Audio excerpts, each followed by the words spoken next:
Energies, y'all. Let's build some energies. This is going to be a jam-packed episode. We got a surprise for everybody. We got Mr. MC1 in the building. He's not in the building just yet, but he's going to be in the building at any moment. We're going to have a fun conversation with him. We're going to talk about VeVe, digital collectibles, NFTs, his journey. We're going to get into it, guys. We are going to get into it. If you guys want us to talk about anything, let us know in the comments down below. We got Audrey Darrow. Yo, I appreciate it about everybody in the building earlier. Ronnie Lido, Atem, G Money, Video Shane, everybody. Sorry, I wasn't on at 8 a.m., 9 a.m. We had to postpone this morning's episode, but we are here now. We're going to get Mr. MC1 in the building. I'm super excited to talk to him. It's been a long time coming, bro. I've been wanting to talk to this guy for a minute. We got Squirrel in the building. What's up, man? How you feeling out there? It is game time. You already know VeVe goes to an end like it seems. Oh, bro, like we're not going to be fudding today. Today, there's not going to be no fudding allowed. Maybe a little bit of fudding. Maybe just a little bit of fudding, but we're not going to do too much. We got G Money. We got Shawnee People. We got D1 and only. Yo, guys, should we get this intro started? We should get this intro started, man. Let's go.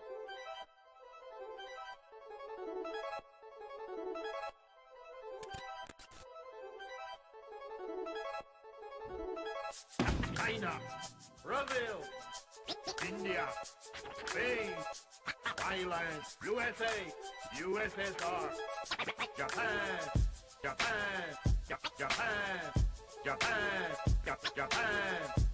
Round one. Fight, you. Fight.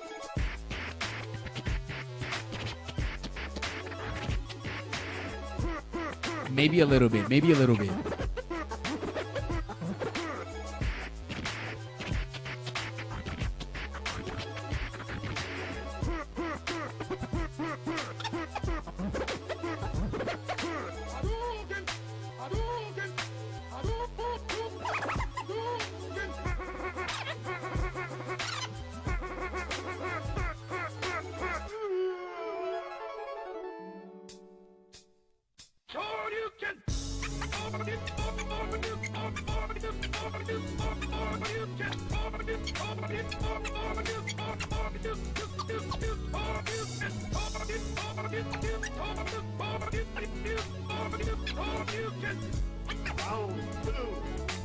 Fight.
You win.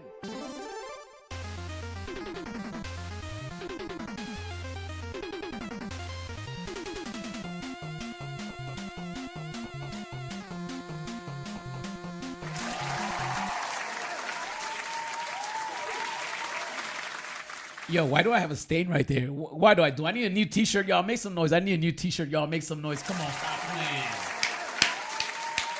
Yo, I might need to get a leather jacket. Stop playing. Come on, make some noise. You know what it is? I was actually painting. I'm actually working on some paintings. Maybe I'm going to show you guys some paintings. Maybe not. I don't know. Let me fix my microphone, y'all. We're about to get this party started, man. I'm super excited. But first, we need to talk about some things. So if you guys haven't already, go over to my website. That is right.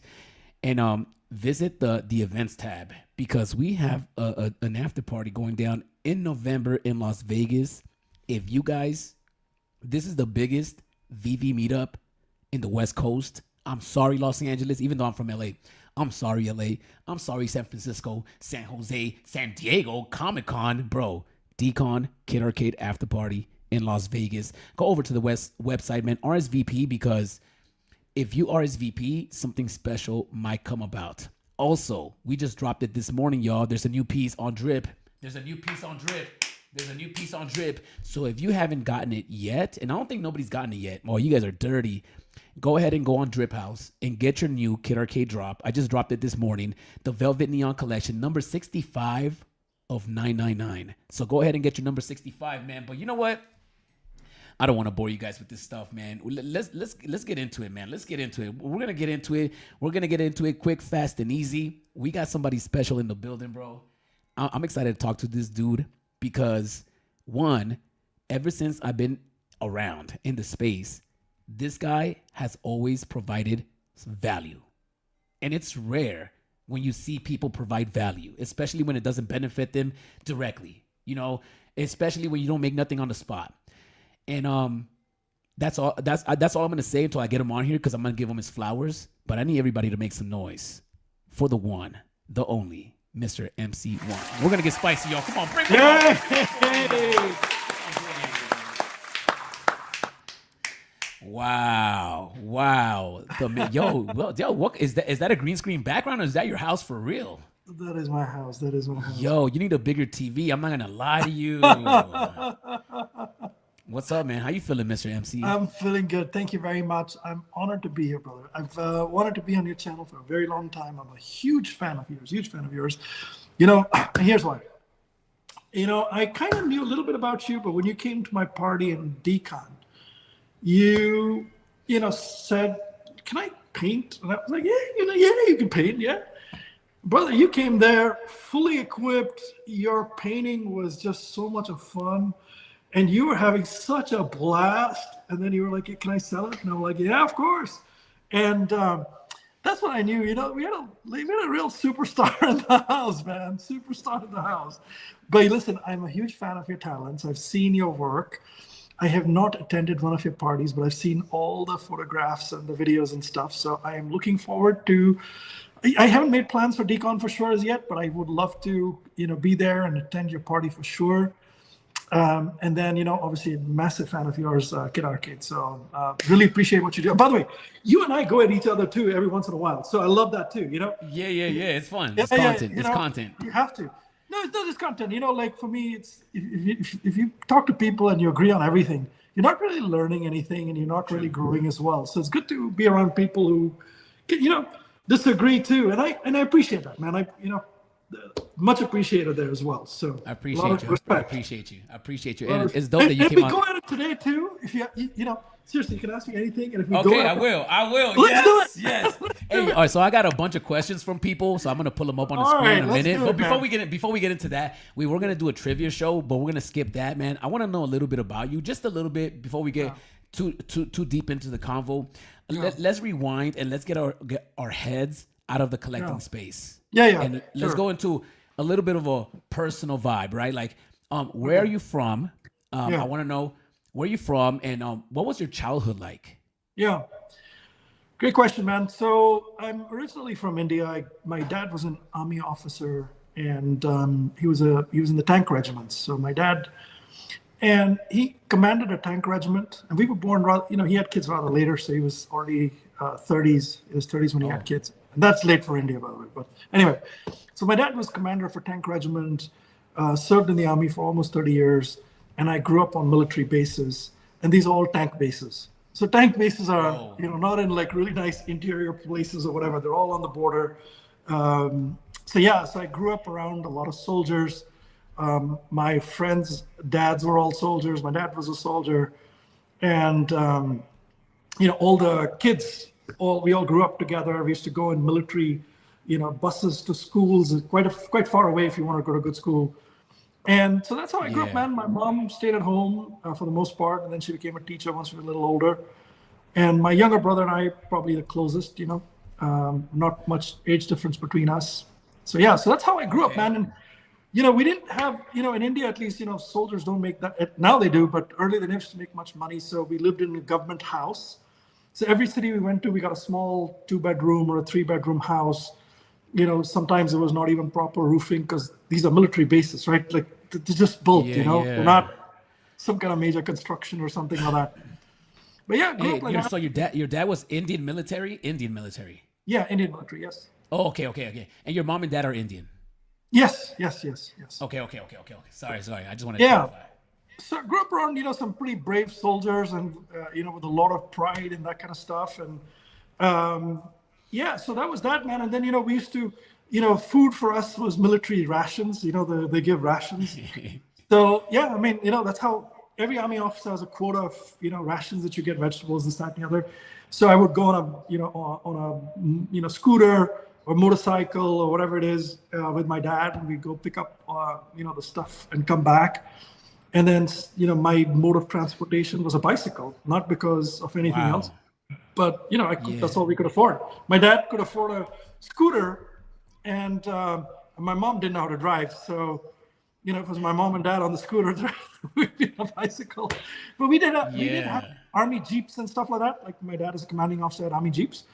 But, we never use it in the evenings. That's only for military use or whatever, for the most part. But yeah, man, that's how I grew up, just pretty rough and tough along military bases and military people. Wow. Okay. So you say you're writing, there was a lot right there. I'm going to try to slow it down a little bit. Your mom would stay at home. What were you riding the bicycle for? Were you just riding it for fun, or you had to go to work? No, school, man. For school. For school. Okay. How far was school? Yeah. I mean, you go to, this is when I was growing up, right? So when you go to 10th grade, 12th grade, whatever, you go on a bicycle to school. Yeah. How far was school for you? Yeah, sometimes close, sometimes far. I mean, like when we were younger, we'd go to whatever's the closest school. But as we got older, we wanted to go to good schools. So we would go maybe about, 10, 15 miles. So then we'd go on buses or something like that. But yeah, but that's, that was life. And then I studied chemical engineering. That was sort of my background. So we're pretty academic in nature. You know it in India, if you don't study, there's no, art was not a lifestyle. None of those things would make you money. You just had to, you had to study, become either an engineer, doctor, or whatever. So I studied for both. I had admission into both engineering and medical, but I chose to do engineering. I also got into the army too. I mean, I had entrance into the army too, but I chose to go into engineering over those other two professions. You didn't like whooping ass, right? Did you get into a fight a lot when you were a kid? Man, I would say 50-50, man. Like, I don't think I was like a troublemaker, but I got into a fair share of trouble, man. So let me ask you a question real quick, because you just brought up you were in India, you went to school, you went to chemical engineering. Do you see the difference in culture between Indian families and American families? Because you live in the U.S., right? Yeah. So it's weird how in the big US, difference, man. Yeah, big difference. I think within the U.S. also, I think there's a lot of difference between how children are raised in various types of U.S. families. That's one thing I've noticed. We grew up more, I would say, the type of family where we would get our ass kicked by our parents if we did anything terrible. Yeah, I mean, I've gotten, true, spanked and stuff. I mean, spanking was a very normal thing in India. There's none of that, the U.S. style thing. But yeah, we grew up. Yeah, but probably before the 5th grade, I don't think I got anything spankings after the 5th grade. Okay. And how about culturally? You know how in India you said you had no choice. Was it your family telling you got to go to school, or was it you naturally inclined? Yeah, not naturally inclined. I mean, yeah. I mean, I was naturally inclined to go into an engineering kind of a background. So, yep. Okay, because I have an Indian friend, and I noticed that his family was always put pressure on him. And then you look at American families, and it's like, oh yeah, you could be an artist, you could be a live streamer. Just a little bit more relaxing. But my brother and I were both pretty decent in our academics as well. We were both always, nearly top of our class through our, schooling and stuff like that. So, and then we had that sort of academic mindset to prepare for entrance examinations and stuff. So, my brother and I both He's a younger brother. We both studied hard. We both got into engineering. We both went to actually the same school too, same chemical engineering school in India. But yeah, and then my brother came to the U.S. directly after he finished his engineering. I worked in India for a couple of years, so I worked in pharmaceuticals, and so I used to travel to Latin America. So that was my region. I used to sell bulk pharmaceuticals in the Latin American region. So I've traveled to like Colombia and Uruguay and Chile and all these countries. I've been to a lot of Brazil and stuff like that. So I used to do a lot of that stuff when I was in India. And then I, 2 years into that type of stuff, I said, look, I have to get my MBA. It was always my plan to get my MBA. And so I went to Michigan State. My brother was at school at Michigan State as well. So he was finishing up his master's there. So I went to school there.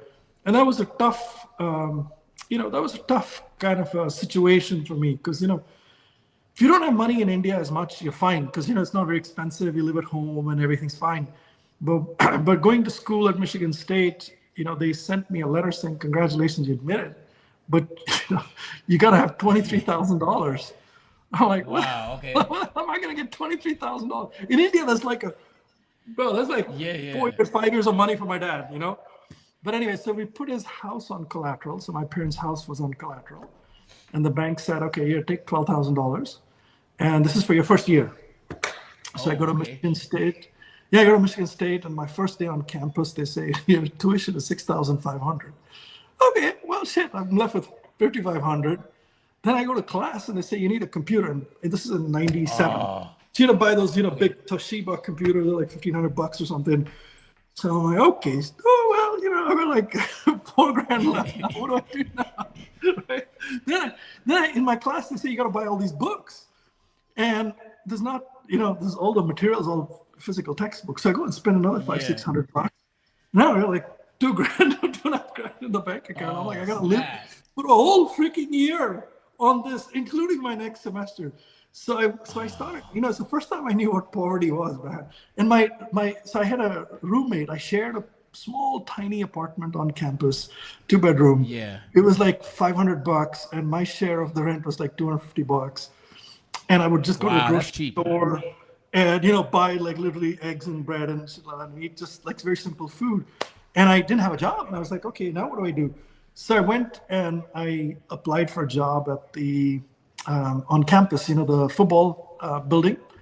So I became a math tutor to 4 football athletes, and they used to pay me, I don't remember now, like it might have been $10-12 an hour or something like that.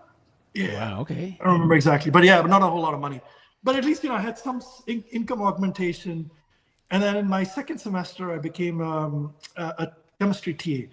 So I used to teach lab chemistry because I had a chemical degree, right? So I had the skills. So anyway, so then they gave me in-state tuition status. So paying $6,000, I had to pay only like $2,800 or whatever for tuition because I got in-state status. Can you believe it, man? Like I'm an Indian guy and I got in-state in Michigan. So I was like, that's cool. Whatever math, happened to make that happen. I'm like very grateful. Then I did an internship with Motorola because then I'm an intern. I got paid good money.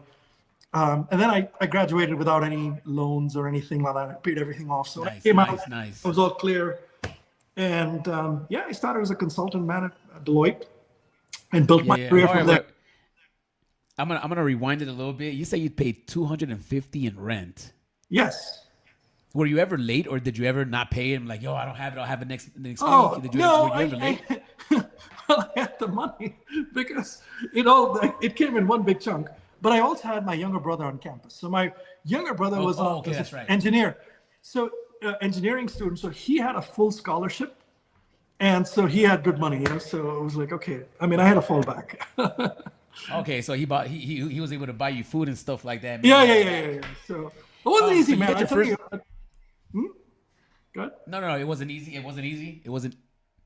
Yeah, it wasn't easy, man. Like living on, when you know you got only like $2,000 in the bank, and you got to live a whole year on $2,000, and you still got to pay $6,000. So my first semester was the hardest, and the winter, man. Like I grew up in India, man. Like I never seen winter. I don't know what the hell winter was. Indian winters are like summer here. So Michigan, it's like there's like 2 feet of snow outside, and I take either the bus or I take a bicycle, and the bus has timing. And I'm like full-time MBA, right? So I'm studying full-time, all my homework, this, that, and then I'm working on campus with this other stuff. And I have a bicycle on campus. I can't afford anything else, by the way. So I have a bicycle. And Yeah. I bought my bicycle for $15 from my roommate. Wow. Wow. And so in the snow, I used to ride that bicycle. No way. Yeah, and I would, cover up my head with all these other things, because your ears kind of freeze off, right? You got jacket, but your ears gone. So, and then whenever I come back home, I would, just go to the bathroom and take hot water and put on my ears. But yeah, man, I grew up like that, That was life. I started there, man. So, God's blessed me with all this stuff now. This comes later, but I have an appreciation for, growing up with nothing, having nothing, struggling, and respecting hard work as well. Yeah, respecting hard work. That's mad important. Yeah. In '97, you got your computer. So the first job that you got, being a tutor to the football players, was that your first job? First job in America. Oh, first job. What were you doing in India? What was your first job in India? I was a chemical engineer. So I used to do marketing of pharmaceuticals in Latin America. So I used to sell, that's right. pharma stuff in big drums to South America, different South American countries. The companies there would buy it and make tablets out of it, But, when you work in India, it's not that much money, man. Like, it was peanuts, Yeah. Is your family still in India? Is your brother still in the States? Did you bring your parents out here? No, they don't like. My dad's no more. My mom doesn't like to live in the U.S. for too long. She comes for holidays, maybe 1 or 2 times a year for 3-4 weeks or 6 weeks or something like that. My brother's obviously lived in the U.S., right? He came here before me, but he's president of an oil company now. He runs a digital division of an oil company, so he's doing very well. He's in VeVe as well. I introduced him to VeVe. He might have about 400-500 collectibles, but he's got some nice stuff. He's got Todd, and he's got some comics and stuff. Yeah. Nice. Yeah. Yes. Now that you're talking about VeVe, let's talk about your collecting journey, right? Yeah. How did your collecting journey start before VeVe, or did it start with VeVe? Collecting, I've had, I'm not a very big collector, but I've had, I inherited a collection of LPs, vinyls, I should say.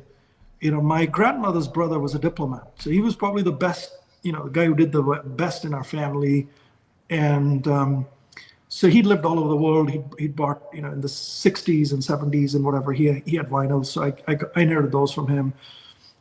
He gave me a collection of silk ties because he was a diplomat back in the day. He had to wear ties, right?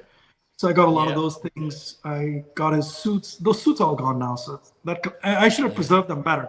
They're all gone. But yeah, and then I got some books and stuff like that too. So, and I had a stamp collection too from him, a nice stamp collection, old stamps, like really, really old stamps. So I have that. So I was collecting those kind of things. And as I would say, from about 2011 onwards, there was a little more money in my life beyond paying rent. It was like a house, there's a little more money. so not like a shit ton, there's money, right? So I started buying watches and things like that. But I was collecting physical stuff a little bit after that. But the VeVe journey started. I mean, I got into crypto in 2019, 2020 timeframe. I bought some Bitcoin, Ethereum, stuff like that. I had a little basket of some of the other stuff. Okay. I might have played with Doge and all that. Not Doge, what do they call it? Doge, I think, a little bit. Shiba Inu, maybe just a little bit, a few $100 here and there. Might have bought and sold, but just for fun. How did you get into that? Did somebody tell you about it, or did you naturally were like, oh, what's this technology?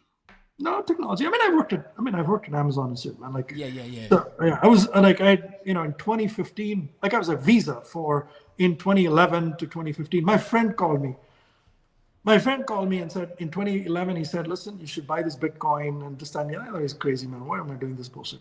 I didn't listen to him. He has he co-owns, I think 7 or 9 thoroughbred racehorses with his friends now. And he's got, he's set, man, for life. Anyway, he's actually going to be on Randy's show at some point in the future. But that guy is nice. He's crazy. He's at Mar-a-Lago every 2 weeks. He's very close to the Trump family. He knows Elon and these guys, and he hosted Ivanka Trump in in India when she went. She took Ivanka Trump was very, active in his first term, right? And she took like all the tech executives to India. So he organized all that stuff there. Anyway, so that's kind of, he told me to buy it. If I bought it, I think I'd be a Dr. Profit now. You know what I mean? Instead of Mr. MC1. You'll get there one day. We'll all get there one day. We just gotta complete the challenges. But 2019 is when I actually got into it, and I knew about crypto before that too. I mean, when I was at Amazon and stuff, a lot of the guys would had crypto and stuff like that. So. Okay, so you got into crypto first. Yes. Before you could technically say, and then you found VeVe. How did you find VeVe? Through crypto, Omi. Not through Omi. Okay. Actually, I was, I had left. I'd left running companies, and I had a bunch of money. I pulled out a bunch of money, so I had like this stack, a pretty big stack. And so then I started buying. I was a lot in stocks. So, you there? Sorry, Yeah. Okay. Good. I wasn't sure. My screen suddenly you disappeared from my screen. That's fine. But yeah, I didn't know if it's a visual effect or not. But anyway, yeah. So I was into stocks, and I wanted some exposure to NFTs because I'd been reading about NFTs and stuff. So at that point, I found this article. I was looking at stocks that have exposure to NFTs, and I've owned, there's like Funko and Playboy and whatever. There's like a couple of them and Dolphin or something. And I was like, I don't want to do all this stuff. And I said the article about Marvel Comics 1. So it had already dropped. It was 5, 6 days after Marvel Comics 1 had dropped. And then I said, you know what? I want to do this. So I downloaded the app, and incidentally I bought the Spider-Man Uncommon. Even though I came for the Marvel Comics 1, on the way to the Marvel Comics 1, I found the Uncommon Spider-Man. Okay. So that was my first collectible. All right, so wait. You came into the app because of Marvel Comics #1. You found out about it. You read an article. Yes. You came into the app. Yes. And that's when you say you came across Spider-Man. Was it a comic drop? What was it? No, it? not comic drop. It was a collectible, right? The collectible. It was a collectible. Okay. The secret rare Spider-Man, right? There's 5 of them. The common to this. Yeah. So the uncommon was the first one that I bought. Oh, okay. So you missed the drop. This was after. Oh yeah, I missed the drop. Okay. I came in 6 days after the drop. Okay. So you bought the Spider-Man. Were you a Spider-Man fan? I mean, I'm not a big fan, but of all the things, Spider-Man was very interesting. Yeah. So I got that. Then I went to the Marvel Comics ones, and then I bought them. And it felt like, hey, instead of buying 40 shares of Facebook and 100 shares of Google or whatever, let me just buy 100 MC1s or something. That was my strategy all the way. Like, this is my first strategy on VeVe, was to buy Marvel Comics Comic ones. And I was not too much into the collectibles. I was more into comics, and I said, let me pick that. And through my journey with VeVe, I used to do all the drops. I used to finish the sets. I used to buy all of them. And I went back to finish out some of them. Like, I never had a Donnie because it was too expensive. Some of the other ones were too expensive as well. So I never could get those done until the market, fell. When the market crashed much later, I finished the entire first season. But I kept buying Marvel Comic ones. And for the last many years now, it's like, I think 3.5 years now, always do the drops and get something or the other. But every time every 4 to 6 weeks, I'll go and I'll clean out the MC1s. I'll go and buy them. I've been doing this for years and years. Wow. Right? Years and years. I'll wait till every time the price falls, I'll go buy it up. Then I wait till it comes down. After a few weeks, I'll go back, or, sometimes a month and a half or something, go back, buy it. So now I have like more than 1,000 MC1s. And my focus was on the uncommons. So, because, there's 48,000 commons, right? Out of 60,000, 48,000 commons. Yeah. But if you look at the uncommons, there's only 6,000, which is not a lot. And then the rares, there's only 3,000. And the ultra rares, 2,400. And the secret is only 600, out of which VeVe kept 100 of them. So for me, the uncommon was the one that I wanted to go after first. And I went very active. I think I have like 3-4% of it now. Wow. Might be more too. I don't remember the exact percentage, but. So what is that? 1,000 of them? 500 of them? No. I mean, just 3 out of the. I think I have probably about 300, close to 300 uncommons. Okay. So out of 6,000, so that means about 5% of the supply I have, close to 5% of the supply I have. Wow. And I've never sold them ever.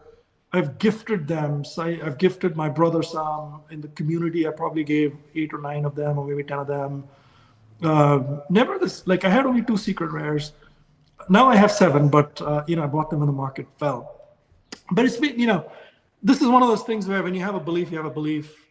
I've done that through my life. Whenever I've had conviction on something, I've gone in hard, I've gotten heavy, and I've kept it. And thankfully, it's paid off in my life for the most part.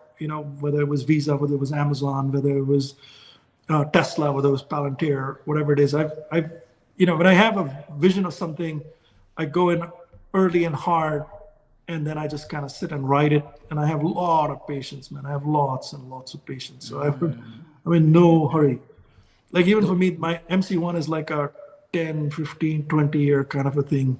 Even then, I don't want to sell it. I just want that to be my legacy, Like even when I'm dead and gone, like that's my legacy, Yeah. So if you sell them all, you gotta get rid of your name. You gotta find a new name. Not gonna happen. Not gonna happen. It's more. Geez. I don't need the money, man. It's more a question of pride, Yeah. Not saying I'll no, never sell. Don't get me wrong. Yeah. I may sell some at some point in time in the future, maybe 5, 10 years down the road. But I'm not in any kind of liquidation mode and get rid of them and become super wealthy with whatever. I'd rather have the name MC1 with a stack of MC1s than have money and whatever. have money. MC1 with no stack. Yeah, I'm not saying I'm super rich or anything, but I don't need to be super rich. I'm not that. Like I don't need a private plane and I don't need all that other stuff. So I'm not. Yeah, that was my next greedy. question. Yeah, not greedy. So I'm happy with life. I'm happy where I am, and I enjoy giving stuff too. So. Yeah. Oh, and we could tell. You know what? Let me get to some of these questions because I know sure, let's do it. running, but I That's really the tough love. ones. I really love hearing about your background and like growing up. You got a brother. You mentioned a brother. Is that your only sibling? Yeah, only sibling. Yeah. Okay. Shout out to your brother. And you say he was younger than you, older there. Younger. He's younger. Younger. Little bit Shout out to him. To him. Okay, so let me get to some of these questions. I got them categorized between spiciness level from 1 to like it's like a Thai restaurant, Yo, what's your favorite Thai food? You like Thai food? Oh, I love Thai food, man. I eat like a lot of pad Thai and stuff like that. But I also like the curries. I like the yellow curry, the green curry, not the red curry as much. And then I like the satay, chicken satay. That's always and I like that sweet, juicy kind of chicken. Yeah. So what would you prefer, beef or chicken? Oh, wait, what do you eat beef? You don't eat beef. No, I eat beef. What do you mean I don't eat beef? I thought Indians don't eat beef. No. I mean, it's against the religion, Hinduism, to eat beef, but, YOLO. Yeah, I mean, I'm Hindu and stuff, but, I've been eating beef for a long time, and I love steaks. I used to go to Buenos Aires. When I went to Buenos Aires, I would eat steak every day, man. Forget about sinning one. Yeah. The whole time. Yeah. But yeah, I love beef. I don't eat as much now because it's not good for your health and stuff. So, whenever I go to like a nice restaurant, I will have a lovely steak. Nice. But if it's day to day at home and stuff like that, I eat a lot more fish and chicken. I love fish, actually. I love fish. I can't eat seafood, like all the shrimp and stuff like that. Allergies? Huh? Yeah, Allergies? allergies. Yeah. Okay, but I love that cod. sucks. I love cod. I love sea bass, and I love tilapia and all that stuff. And I love eating them different styles, spicy and the Italian style with lemon and herb and all that stuff. Okay. Yeah. Living that good life. All right. So if you had one dish to eat every day moving forward, what dish would it be? If you had one for dinner, for dinner. You can mix it up for breakfast. One dinner. Man, I would eat, the Benihana, they have the teppanyaki, like I would do that if I had to pick one dinner every night, like I would basically plead to God to have like That's a right. hot plate in my house with a chef who would make me better. He would do the tricks too every day. It doesn't get old. I'm such a child at heart, man. The tricks never get old. All the grown-ups are all quiet. The kids are laughing. I am laughing. That's right. So now we know where to have a VeVe meetup, y'all. All right. Yeah. We're gonna do it at the hibachi. Not the hibachi. What's it called? Benihana.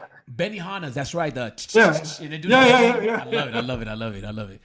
All right, one last question before we jump into the everybody's questions. Sure. You're a very giving person, Mm. and I pay attention and I see it. You know, Yeah. you like to bring community together. You like to provide value. Mm-hmm. Where does that come from? Well, I think it's a lot of it comes from my mom. I think my mom's like that. By the way, my philosophy in life, just Kid Arcade, is you cannot measure wealth by how much you have or keep. You measure wealth by how much you give. You know, you cannot measure wealth by what you have. You know, there's a lot of people who say my net worth is 30 million, my net worth is 50 million. You know, all that means shit, because as a human being, you came in naked and you're going back naked, right? And you may leave money for your family and all that other stuff. And then that's important, right? Don't get me wrong. That's not like I'm not a monk. I don't want to be a monk and all that, that type of shit. But at the same time, you're measured, your wealth is measured not by what you have and keep, but what you give. And to me, that's a metric that's very important. I think I have done, not anywhere close to what I want to do in my life, and every time I've hit a big check, I've given, my money goes up and down like in waves, it's kind of like a lot of money comes in when I have a good exit and I've run a business and made a lot of money. And then, after that, I'm kind of in mode where I'm just investing and doing, like not that much net new money's coming in. And then when I have another exit or deal, a lot of money comes in. But every one of those, I've given quite extensively. So that's right, man. Yeah. That is beautiful, man. That is beautiful. Yeah. I can relate to that. I love giving. Yeah, brother. I see you. I see you giving. I see you, man. And I almost feel like I'm in debt to community. The universe rewards motion and movement. So like I'm just here just trying to make the pieces move, So that very admirable, man. And shout outs to you, man. Yo, can we give him a round of applause? We got some mods in the back. Can we get? Yeah, there you go. Thank you. I got a whole team back here. All right, so let's get to some of these questions, man. This is gonna be fun. Let's do it. It's gonna be fun. Let me see what we got going on over here, and maybe I'm gonna add some questions in there. And if anybody's watching right now, go ahead and comment down below. If you're on X, we can see it. If you're on YouTube, we can see it. And let's get into it, man. Let's get into it. So some of these questions I'm gonna skip. What vehicles? All right, so no. What kind of car do you drive right now? Yeah, I drive a Tesla, and yes. I still have a Tesla Model Y. That's an very interesting story. So I love cars, all right? I love cars. My favorite car is a Ferrari, and one of my exits was 7 figures, big, very big check, And so I went to the Ferrari dealership in Plano here in Dallas, and I went and I was ready to take the car home. I had cash, like literally just write the check and take it home. Couldn't do it, man. Could not freaking do it. Could not do it, man. Could not do it. That might be smart. Could not do it. I called my wife and I said, look, something in my heart says, just like I just couldn't do it, man. I could write the check. So she said, why don't you give that money away? And then, next time you have itch to buy a car, you'll kind of feel less guilty. So I gave that check, the Ferrari 488 GTB check. Instead of giving it to the Ferrari dealership, I gave it to Michigan State. So I gave them $250,000. Wow. And so that was, and I went and bought a Tesla. So I bought a Model Y. And that was sort of a very big defining movement in my life. And I love the Tesla Model Y. I mean, I've always had the money to go buy a Lambo or whatever else. But I just, it keeps me grounded. Wow. Wow. Holy smack. Yep. Wow. Okay. What vehicle? Now, I'm not saying I won't buy a Ferrari in the future. Okay. I will kind of slip or whatever. But, and I might say, when I've hit my goal of giving, I might say, all right, look, you know what? I deserve it now for the last 5 years of my life. Yeah, midlife crisis. We're gonna get, we're gonna kick it in, just kick it in. I like it. Right? I'm gonna kick it in this, but but not yet. So I drive a Model Y now, and I have my wife has a Range Rover. She likes driving. Ooh, what color is it? What color is hers? White. Oh, all the girls would love white Range Rovers. Yeah, my wife is very humble and simple. She doesn't spend money on expensive person stuff, but she wants a really nice car, Range Rover. That's been a favorite. If we ever end up selling it, we'll probably end up buying another Range Rover or whatever. That's her thing.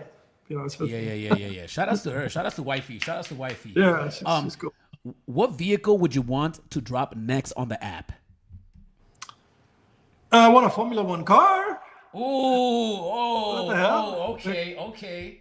Yeah, I introduced David to the lady at McLaren too. Not David, like someone at VeVe some time back. I introduced them to McLaren. The problem was McLaren their sponsor was Tezos, so they needed they wanted VeVe. They practically begged VeVe to do the car on VeVe, but they wanted it on Tezos. So David, they can't do Tezos, right? VeVe was on whatever GoChain and shit like that back then. Wow. Anyway, Yeah, but what is Tezos, GoChain? Tezos has finished their relationship with one of the sponsors, I think. Between Ferrari and McLaren, I think one they're done. But yeah, but I would love to see a Formula One car, drivable, with a actual racetrack. The one in Monaco, the one in the US. The actual race car. The diorama should be the actual track with the stands and all the shit. Oh man, all the controls and everything. And obviously that exists today with the games, right? There is an F1 game which has everything built into it. But even if they give us like a car driver, I'm all good, man. That's fun. Have you ever been to the F1? Yeah. Nice. Which one? I've been to the US one a couple times. So but there's a few of them, right? There's a few in Las Vegas, Miami. No, I've been to the one in Austin, the first one. I went to the second race in the US. That was in Austin, and I was a guest of the McLaren team, actually. So I was very lucky. I got invited. So it was through Visa. I used to work at Visa. Somehow they got tickets, and I got invited. So I was actually guest of the McLaren team. I was in the pits. I watched the whole race from above the pits. Wow. Yeah. So at the time, the two drivers were Lewis Hamilton and Jenson Button. So both the drivers came and spoke. They shook hands and stuff. And during the race, Jenson's dad, he's no more, but during that race, Jenson's dad was sitting like 2 seats away from me.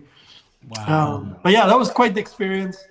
Quite enjoyed it. I've been an F1 fan since, and I watch a lot of Formula One racing and stuff. Yep. Okay. Next question is, I don't know, I'm not going to say who they're from, but I'm just going to pull them up. Yeah. What vehicles do you want next? Oh, do you ever think we're going to get Captain America #1? I actually want Captain America #3 first. What? So Captain America #3 is the first full work of Stan Lee. Stan did everything on it. I mean, I do want Captain America 1 too, but the one that I really want is Captain America 3. And I beg Marvel for it. I beg David for it. I beg VeVe for it. Is it even a Marvel's comic? Because this might be too old. Yeah, no. That's the first full work of Stan Lee. No way. And I'm a big Stan Lee fan as well. I really appreciate what Stan Lee has done. And when you follow the history of Marvel, and I've done spaces on them, so I don't want to go through the story and stuff. But yeah, the one I want is Captain America 3. Would you? Do you think we get Captain? Absolutely, we will get Captain America 1. I think they will do it in a good market. I don't think they should do it now. I think they should do it when the market's starting to heat up, and then they should drop this to turn up the burners. Yeah. I feel that. Yeah. Okay. I think it is coming, and I hear people saying it's never coming. I'm like, shut up, it is coming. Yeah. Right. No, it's coming. I'm sure it's coming. The next question, David, we need #3, y'all. Come on, man, stop playing. All right. The next question is challenges. Are you doing them? Are you doing the challenges on the app? I am. What happened was the first day, I didn't do enough of them. I just did like some of them. So I was 17 points behind or 15 points behind everybody else. And for the first 10 days, I was like 15 points behind every single day. And then, this thing happened. There was a war fought between India and Pakistan. Yes, I'm aware of that. And so I have a lot of my, my mom's obviously in India. A lot of my friends, are in the army. They're senior officers in the army. They're all deployed. And the regiment that my dad commanded is in a forward base and I visited, I can't say where that is and stuff, but I visited that base as well the last time I went, because they had the 50th anniversary celebration about a year and a half ago. Yeah. And so that's, very close to the Pakistan border. The Pakistanis had claimed that they had attacked that base, the airstrip on that base as well. And they'd attacked military installations there. So, I was very curious. And there's something called the fog of war, right? Everybody claims a lot of shit. They did this, they did that. And none of that's true, really, But thankfully, there were not any major Indian military installations that were hit. And my friends are all fine, and everything's all fine. And so there's no major damage or, any death or any such thing. Good. Yeah. Good. But, I missed out on the challenges. Bring it back. I missed out 2 or 3 challenges, man. Oh, man. But that I'm sucks. doing them now. I'm like Okay. 230 or 40 or whatever, 200 something. And I don't, keep doing them. Just to stay on the challenges for a second. Yeah. Were you opening the app every day, or is this No, something that you're like, okay, this is a lot of work? How do you feel about it? It's not a lot of work, except the one where you have to post, you post a collectible on the feed. They've set a 5 minute kind of, trigger between it. So you can't post 5 of them one after the other, like when yeah, so that's very slow, right? So I do one, I'm trying the second one, it doesn't work, then I got to do other stuff, then I got to do it. I like to do the whole challenge together in one shot. Usually I can open 5. Usually I can open 5 vaults, 5 likes, 5 comments, 2 follows. You can't control the guys who follow you back, but I'm level 100, man. Like, when I don't get the follows, I just kind of say, like I'll drop a little weight in there saying, don't you want to see my collection kind of thing? But people know me as well, right? So I kind of get that anyway. Yeah. But the one where and then listing is also fine, 5 listings a day, but just the 5 where you have to post the collectible onto the app, that's slow. You have a 5 minute break in between, and just like what do you mean post a collectible on the app? I don't get that. Like, let me see what it's called. People know what they're talking about. Because I lose points every day. I do the challenge. Bro, maybe that's what you have. And I'm like, what am I doing wrong? All right, so you missed one thing. Okay, so if you don't know what I'm talking about, then you definitely did miss this one thing. Okay, so this is basically the one that's called share to feed. Okay, yeah, share to feed. But you could just do See, a the share comment. to You could just feed- type. You could just type something. No, right? that's not share to feed. Share to feed is when you click. When you click. Let me pick one. Oh no. See, when you see this in the corner here, Yeah. this. See, when you do this, you share that to the feed. No way. Yeah, so that is perhaps what you're missing. And that, when you do one, you can't do a second one until 5 minutes. There's a time. That's it's time. trash. So it takes like, like in the morning, I like to get this stuff done, and I read. Like my mornings, I have an espresso, whatever, and I sit and read for like an hour. And usually when I'm reading, I don't want to, keep going back and forth. Yeah. But now I do this, then I have to kind of go back and forth, then I go back and forth. Hey, MC, how you doing, man? It's good to see you. I know D and Hinano are here. A lot of people are here, man. I love you guys. And we'll talk about it a little bit too. But yeah, I've been doing the challenges. I love the challenges. I've told them, I said, you gotta, so two pieces of feedback on the challenges. Number one, make them smaller. Oh God, dude, like do it for a month to win something. It's like, okay. Yeah, a month is a long time. Well, a long time, man. Like, good to make them shorter, man. And you can have 3 days. 3 days will be fun. 3 days. No, you can have a month one too, but have like some shorter everyday challenges, which kind of keep it tight, right? Number one. Number two. So the way it's structured right now is if there's a tie break, right? So there's a tie break between 80 people, right? If there's a tie break, the guy with the most points wins, right? So the guy, Rolex, whatever level, Rolex always Scary Sea Monster, all these guys are level 100. So I think they should do that, but they should do 2 prizes. One, first prize is for the guy who's all the way on the top, like a Rolex or whoever. And they should do one first prize, which is random. Oh, Random. Random between everybody in the leaderboard or like top 10? No, everybody in the leaderboard, right? Oh, let's Right? go. Let's Right? go. Because, you want the guy who doesn't have enough, like at the end of the day, your issue with engagement is not with Dr. Rolex. Dr. No. Rolex is anyway buying 300 collectibles or 200 collectibles a week, you don't got a problem with his engagement. You got a problem with the other people's engagement. You want everybody else, right, to come in and click and stuff. So it's actually tailored for people who are not active, semi-active, don't have money to buy, but you kind of get them to engage with your app, right? Right. Because they're at least, because even if they're not buying with their own money, they're doing something that inspires somebody else to buy in their family or, in the app or something, and you're getting engagement. So that would be my second ask. So, Okay. My answer is very different. I think on X, you'll find, some guys say, no, it should be the guys who put a lot of money in the app. And some guys say, no, it should be fair, whatever. I believe they should do both, Okay. And there's no reason why you shouldn't do both. Yeah. They should do 3. They should do 2 randoms. Yeah. Come on, man. Stop playing. Okay.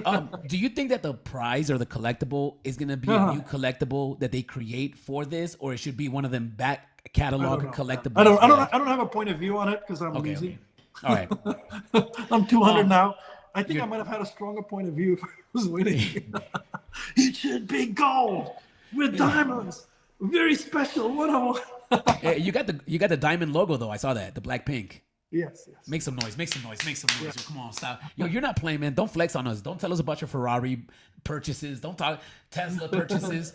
I don't know who brought this up, but somebody wants to know, what's your favorite breakfast? My favorite breakfast is actually very simple, and I make it every day now. I have bread and eggs with some, salad, like lettuce and this thing, half and half, right? The 50-50 mix.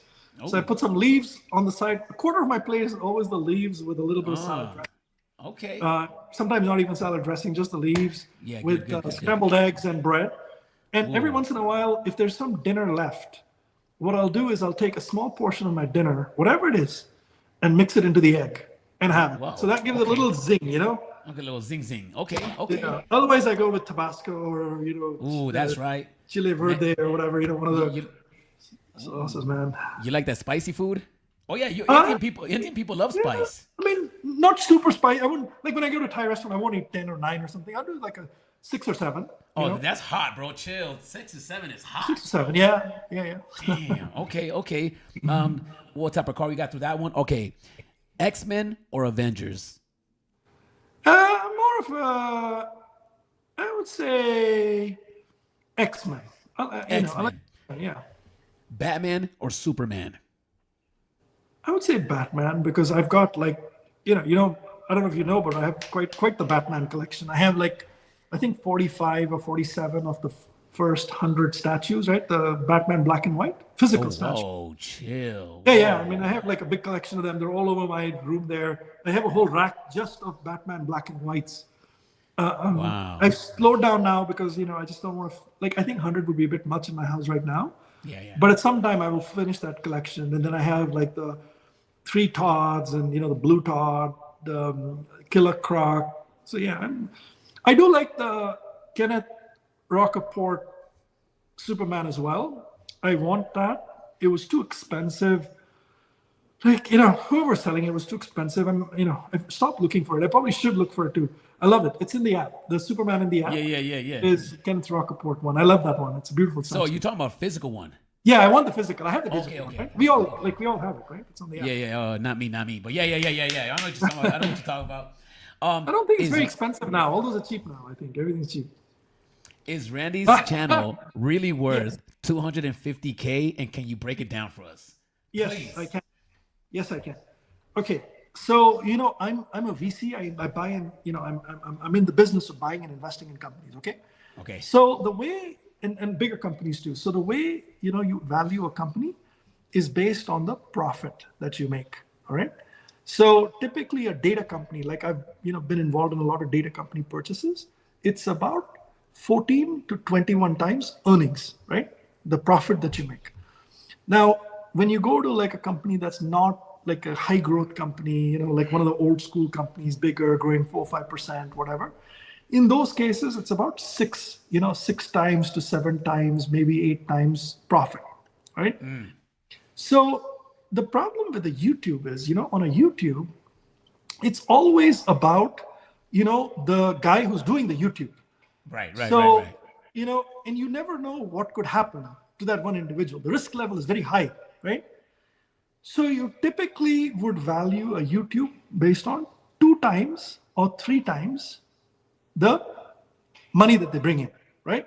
Now, Randy's channel, basically, there's no expenses, right? It's everything that comes in is profit. He doesn't have any expenses. He just has Dashi in the back. He doesn't even have formal equipment and stuff like that. And he doesn't, every revenue is basically profit for him, right? There's nothing to take out from it. He's not like expensing this, that, and the other, whatever. So that's kind of the first thing, right? So now the other thing you would look at is what's the stability of the money so it's 2 to 3 times, right? So I used 2.5. Okay, so I use the midpoint of the 2. Between 2 times his annual to 3 times his annual, revenue is the valuation of that channel. And by the way, I Googled it, I searched for it. I did a lot of. Some of those Google results said 2 to 5. Okay, and some of them said 2 to 3. So I took the conservative version of 2 to 3. All right, number 1. The next part of it is, there's a difference between YouTube channels that are cooking channels, music channels, all those kind of things, right? Those kind of channels are all about clicks. Right. They're all clicks. You have, it's about the total number of users, it's the number of likes, it's the engagement and that type of stuff. And those channels have a whole different kind of, math to it. When you go into Web3, it's all about coins, it's about wallets, it's about collectibles, it's about metaverses, it's about digital comics and assets and those kinds of things. Typically, when you have that type of category of YouTube, the money you bring in is partnerships where they're basically saying, we want you to create an awareness for our product. We would like you to talk about our product. We would like you to showcase our product. And, even there are some people who are focused on mass market, and there are some people that typically have like the bigger whales in the wallets and stuff. Now, whether you believe it or not, it's Randy's channel. One is he's very loyal to all the coins. He doesn't change. He doesn't flip flop. When he YOLOs into something, everybody else FOMOs. Randy YOLOs. Randy's a YOLO character, right? So that's the number one thing that a sponsor needs is YOLO kind of character. They love YOLO kind of character, number 1. Number 2, they like guys who, have that personality that attracts various types of people, audiences, not just whales, various types of audiences. So if you look at Randy's, channel, he's, Ernie's watching that channel, me, Rolex, a lot of other people, Fuse, 41, Jimbo, Packaging Dude, Alex, all these guys, like all the whales. And then there's the Democratic Party, the guy, the guy who was Biden's campaign manager and all these guys, right? They're all watching his channel. They may not watch it every day. They may watch it later, and stuff like that.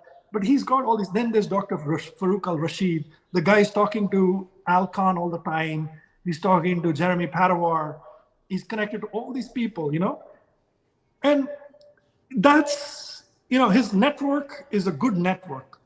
And, so those things appeal. So there are a lot of companies, those that have given him very good sponsorships that are not tied to, pitching anything and shilling anything or something like that. They're just like, these are broad contracts. We want you to be like on our brand for like multiple years.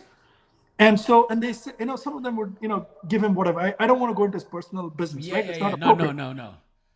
But I have got $10,000 worth of value from his channel in coins and cash in the last 11 months. Okay. So yeah. So and, you paid $10,000. You paid $10,000. I paid that. You've made your $10,000 back in coins. And when I got involved in this, I had no idea what his channel was worth exactly. He pitched me $10,000 at 100,000 valuation. I said, look, you know what? I probably will make this 10,000 in 2 to 3 years, maybe 4 years, right? And I don't care. Like at that, look, I have a special place in my heart for content creators. Very special place. We'll talk about that in a minute. I really want to talk about it. I have a very special place in my heart for content creators. You may know I have held 3 or 4 spaces for content creators where I got a lot of whales together to do a lot of gifts and awards, right? First year, it was me, Silicon, Rolex, bunch of people.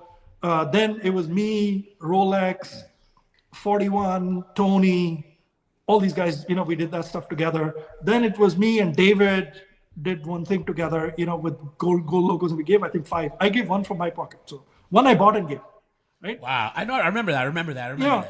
So, and then, with the whole, we recognized everybody, and, then I did some eat something one time. So I've been, involved in this. So for me, it was not about a money thing or whatever, So it was more of kind of fine in 4 years or whatever. But I was pleasantly surprised that, and the thing about Randy is money doesn't affect him. It does not affect him. In fact, he got a leather jacket, though. He got a leather jacket. Yeah, he got a leather jacket. Somebody must have given it to him. I don't think he bought it. Come on, Maybe he bought it. Maybe he got it from Aldo's. Maybe it is. But listen, I call him a crypto monk. Whoa, chill. No, here's why. Because all the coins he gets, he puts it away. And he lives on the bare minimum. He doesn't, doesn't buy a house, cars, this, that, spend on this, spend on that. He's very, very frugal man. Everything. He's like a YOLO guy, but he's also like this crypto monk kind of thing. He's like a ninja monk kind of thing. So that personality of his is a very, interesting personality. It's a very, so anyway, so that's kind of, so basically my logic on this was, if I made 10,000 from his channel in a year, he kept 90, man. His channel brought in 100,000. Okay. I'm gonna slow it down. How did you make 10,000 off of coins that he has, or coins that he talks and cash? about? Yeah, coins, cash. So you say if 250. I'm not going to say anything more about it. No. No breakdowns. I'm just no breakdowns. But he's brought in a 30% of 250 in a year. Yes. Whoa. Okay. No. The best way to think about it is, in the last 12 months, Randy's brought in 100K. All right. Okay. But I'm using a round number here. It's more than that. It is actually more than that, because the number was only for 11 months, and he's got more deals in the pipeline. So, that's right. The 100K is in 1 year. So remember, the valuation I said is 2 to 3 times the money that you bring in. So 2.5 times 100,000 is 250,000.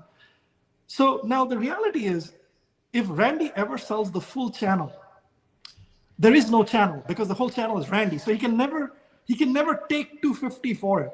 But what Randy can do is sell 5 or 10% of the channel at a valuation of 250, which means he'll get $25,000 for 10% of his channel.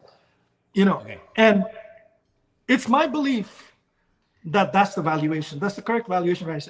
And listen, honestly, this whole thing came up because, there was somebody in the UK, there's a guy who lives in the UK. I don't want to take his name publicly and kind of humiliate him or whatever, but there's a guy in the UK. He lives half in UK, half in Germany. This guy made some silly post about me, He basically made one of those doll-like things where it's an Indian woman.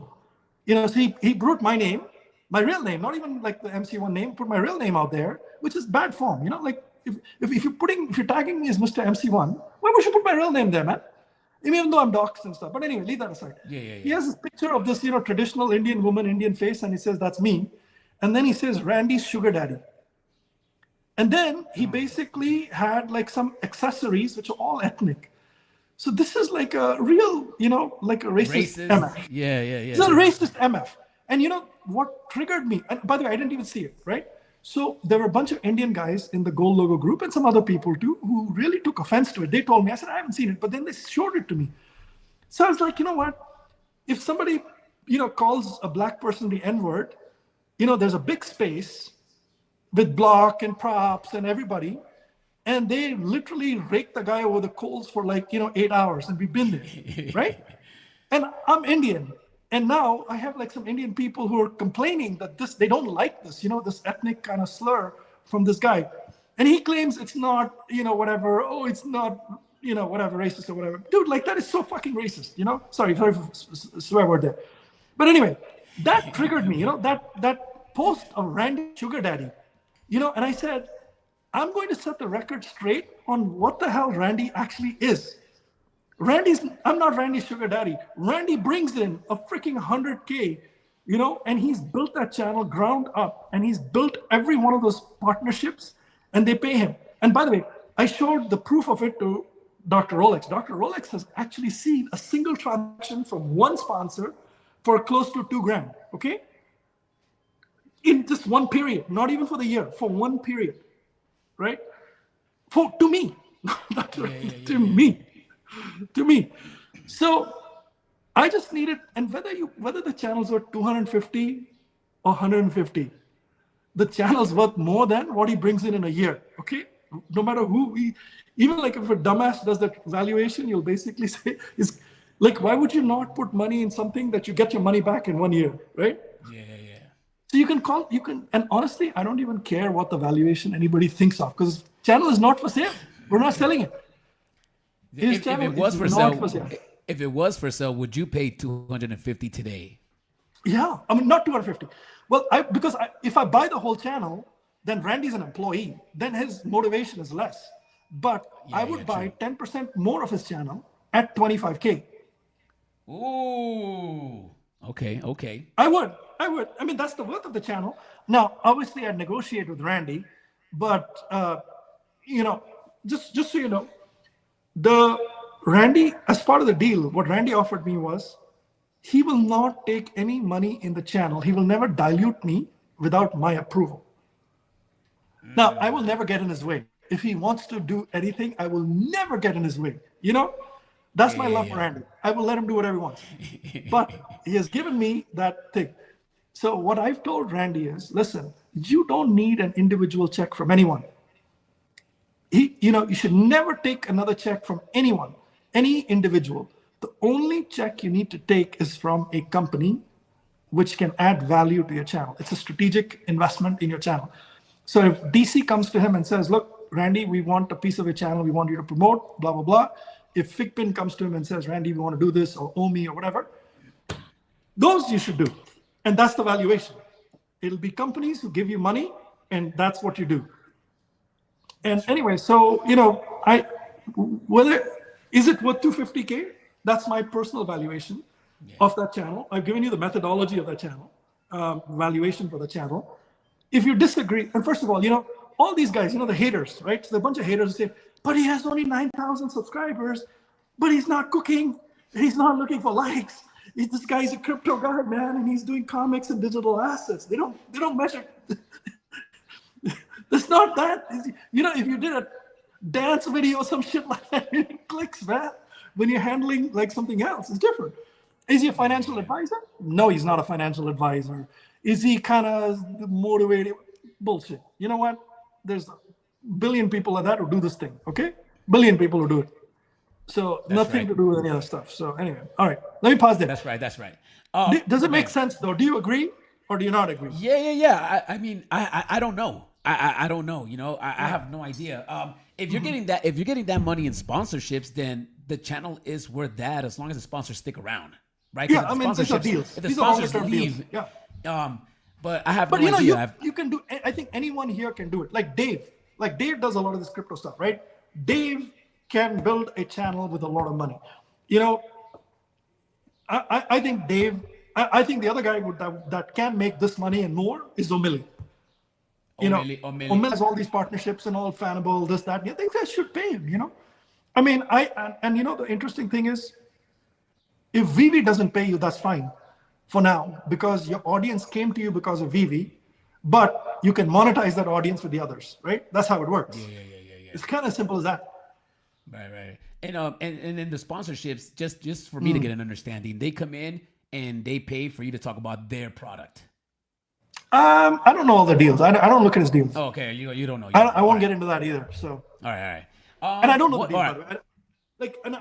I would recommend Randy never ever discuss the deals, because that's his secret sauce. Yeah. Okay. That's what he does. He does very well. Can I bootleg that hat? Can I go to the swap meet and make a hat that looks just like the hat? No. All right. But listen, I think you should make a VeVe hat. VeVe will give you all the permissions, but please don't copy the VeVe gold and silver logo. We're gonna bootleg it, y'all. What apps do you open daily besides VeVe? I opened Seeking Alpha. So Seeking Alpha. Seeking Alpha. Seeking Alpha. Seeking Alpha basically is all the, you can set various types of filters and you can stock screeners. So you can, I have like 30, 40 stock screeners in it for telecom companies, healthcare, this, that. It also has crypto in it. Not all the crypto. So in one place, I can see everything. And then I've got alerts on it. And what it does is it shows you, let me show you what it looks like. So,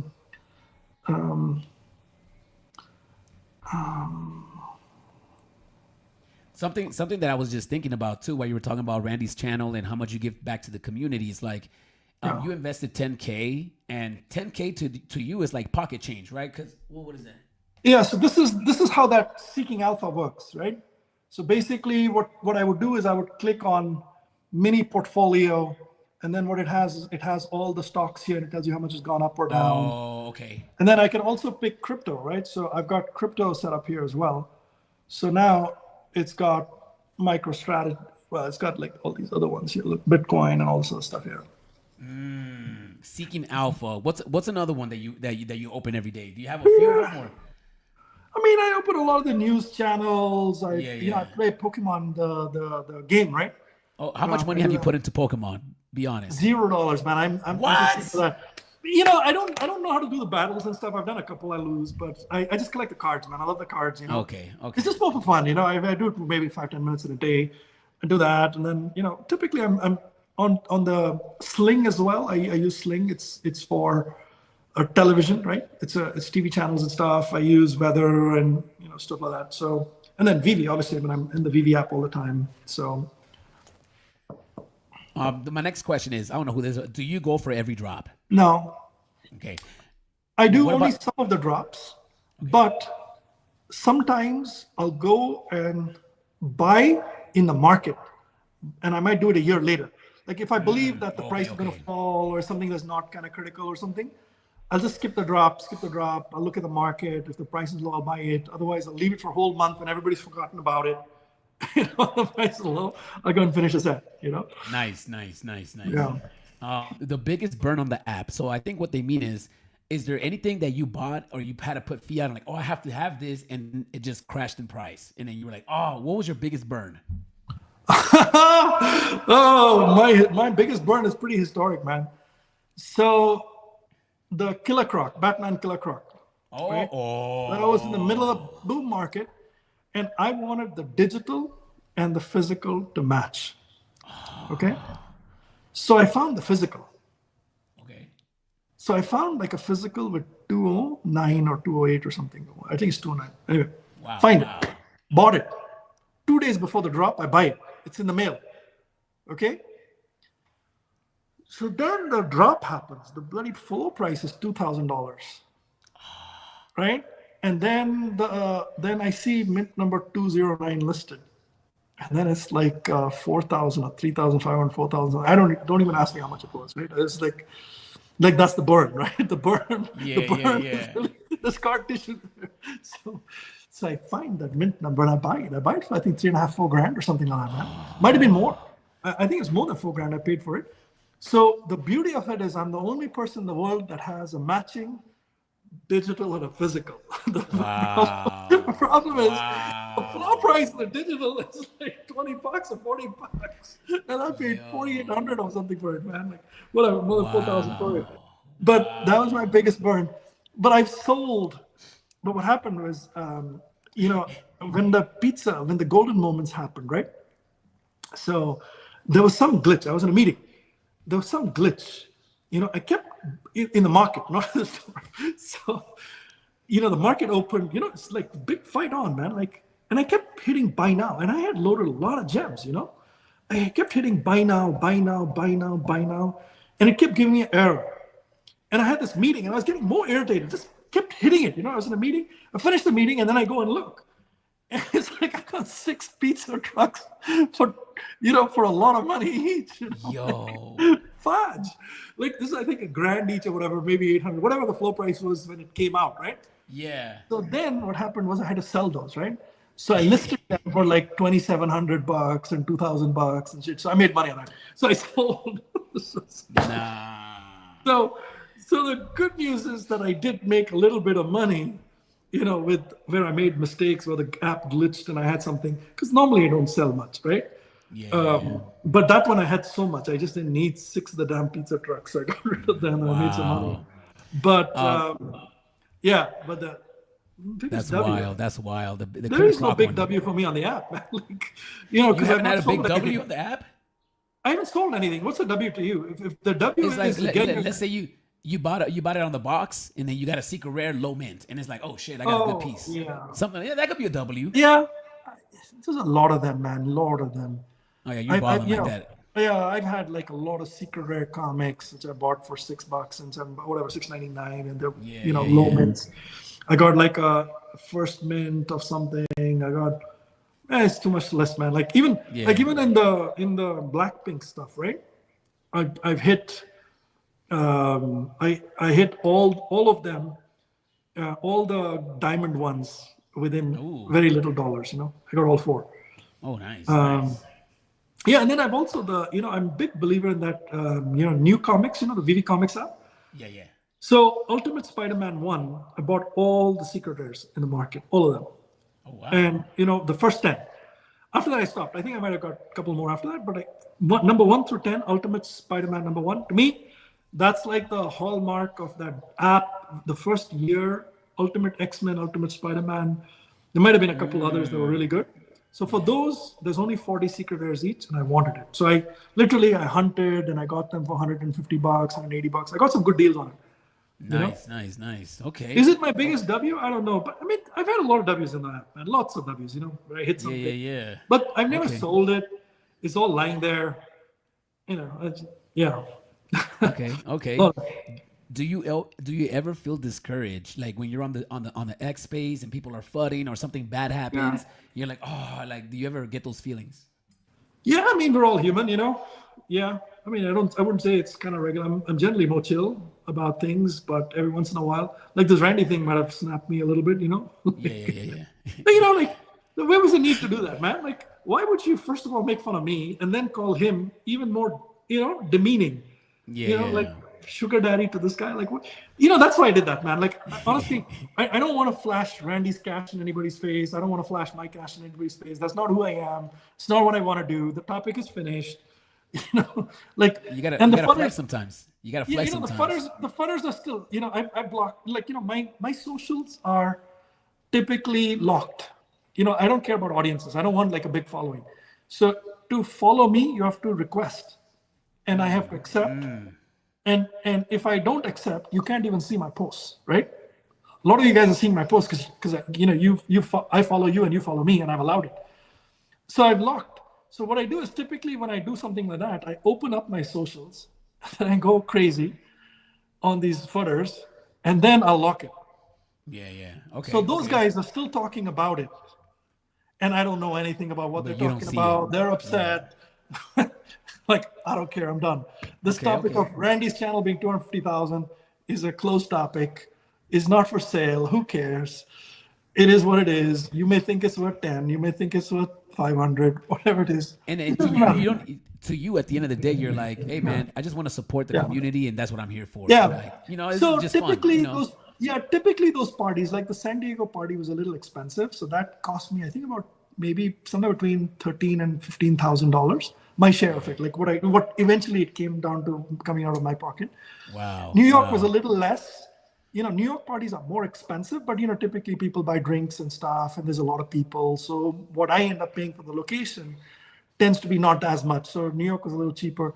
But I would say, like the parties cost me about 25 to 30K in a year from my pocket, out of pocket. Wow. And I think that the gifts that I do, probably about 5-10K, because last year, like I gave out a VeVe Gold logo. That was like 4K or something. Wow. I gave out like a bunch of stuff. And I did an art competition, OMI to NFT. So I think I gave 0.05 ETH or 0.1 ETH to like 15 people or something. I don't even remember. Wow. Might have been about an ETH and a half, what I eventually gave out. Yeah. So, like that kind of stuff I've done, and I love doing that. I'm very grateful, by the way. I do want to make this point. I'm very, very, very, very grateful to the content creators because, all this VeVe stuff, all this stuff happened. Bad Cows, VeVe,